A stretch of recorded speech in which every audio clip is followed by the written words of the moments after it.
At kaugnay po ng mga balitang yan, makakasama po natin ngayon live po sa aming studio ang hepe po ng Presidential Communications Operations Office, Secretary Sunny Coloma. Magandang tanghali po sa inyo, Sir Secretary Coloma.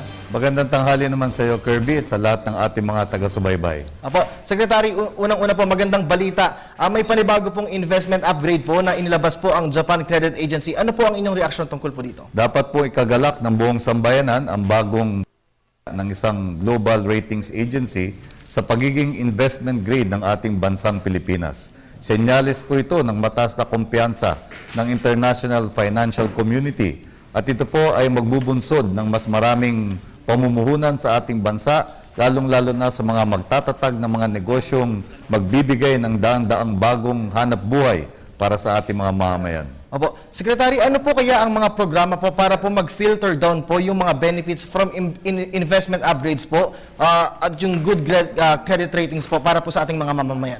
Ang inaasahan natin dito, Kirby, ay yung paglago ng foreign direct investments. Yung tuwirang mamumuhunan ang mga kumpanya, magtatatag ng mga pabrika o ng mga negosyong magbibigay po ng mga bagong oportunidad para sa hanap buhay ang ating mga mamamayan. Sa kasalukuyan kasi, ang nakikita natin, pinakakongkretong ebidensya ng tiwala sa ating ekonomiya ay yung pagtaas ng mga capital inflows, lalong-lalo na sa stock market. Opo. Kaya po tumataas yung PSE index natin.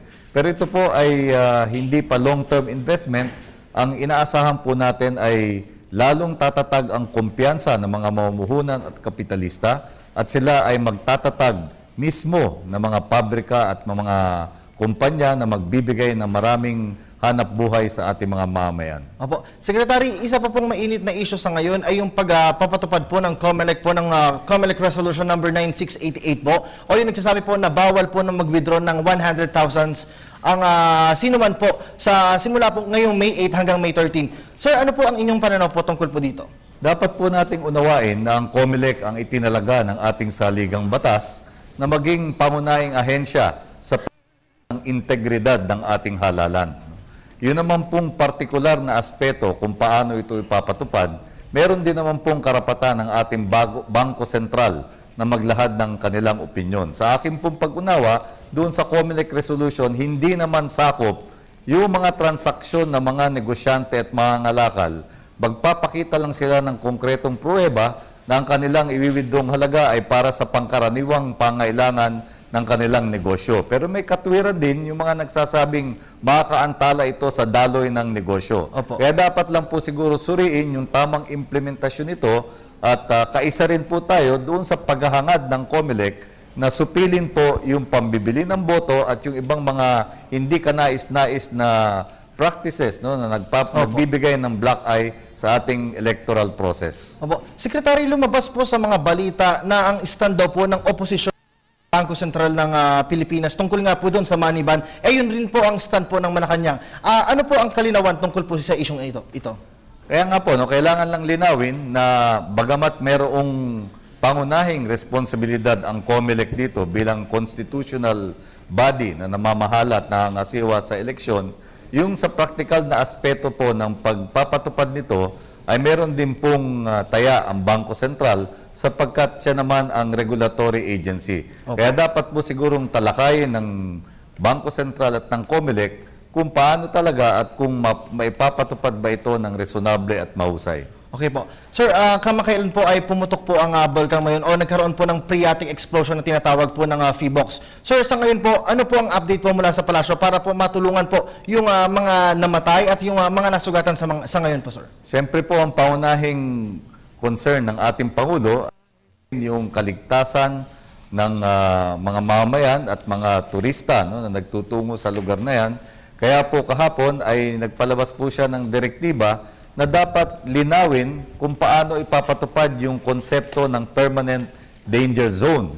Sapagkat batid ng lahat na mayroong 6-kilometer radius na permanent danger zone na idineklara dyan, ngunit tila hindi kasama dito yung mga panandaliang movement na hindi naman permanent human settlements. At nagkaroon po ng pagkabigla dahil mismong yung FIBOX ay wala namang na-isyong alerto na magbibigay dahilan para umiwas sa kapaligiran ng Mount Mayon. Opo. Kaya dapat pong ayusin ang mga safety protocols tungkol dyan sapagkat ayaw po natin na magkaroon ng sakuna at hindi po natin kinatutuwa yung nagkaroon nga po ng pagkamatay ng mga po natin at mga bisitang mountaineers dyan sa lugar ng Mount Mayon. Opo. At Secretary, kasabay rin po nito yung paghahayag din po ng PHIVOLCS po na hindi po nila napipredict din po kung kailan po magkakaroon po ng mga ganitong sitwasyon dahil kahit po nakamonitor po sila doon sa mga sa paggalaw po ng nasabing Mayon ay hindi pa rin po nila masisigurado kung kailan po ito magloloko. Dahil po sa naging karanasan na yan, na nagkaroon na ng pagbubuwis ng buhay sa hindi inaasahang pangyayari, ang indikasyon po dyan ay dapat lalo pang pag-igtingin. Opo. Ang safety and precautionary measures dapat ay mas mahigpit sa pagpapatupad ng permanent exclusion zone para wag na po maulit yung naganap kahapon. At syempre, Secretary, ilang araw na lamang po ay magsisimula na po ang halalan. Ito pong May 13. Ano po ang kahandaan po na ginagawa po ng PCOO at ng mga ahensya nito para po sa full coverage po ng media ng bayan? Dito po ay naghahanda tayo para sa lalayag ng ating hatol ng bayan na isang proyekto ng lahat ng mga government media institutions at ng ating pong mga kaalyado mula sa pribadong sektor katulad ng Manila Daily Bulletin, Air 21, Informatics at Youth Vote. Nananawagan po tayo sa ating mga mamamayan, unang-una, na maghanda para sa halalan. Isipin po yung tamang pagboto sa pamamagitan ng pagtingin sa kwalifikasyon at kakayahan ng mga kandidato, bumoto po ng maaga sa darating na Lunes at maging mapagmasid at mapagbantay para tiyakin po nating lahat na magiging tahimik, maayos at katanggap-tanggap ang resulta ng darating na halalan. At bilang panghuli po, Secretary, ano po ang aasahan po ng ating pong mamamayan sa patuloy po na pagbibigay ng serbisyo po ng ating pong pamahalaan?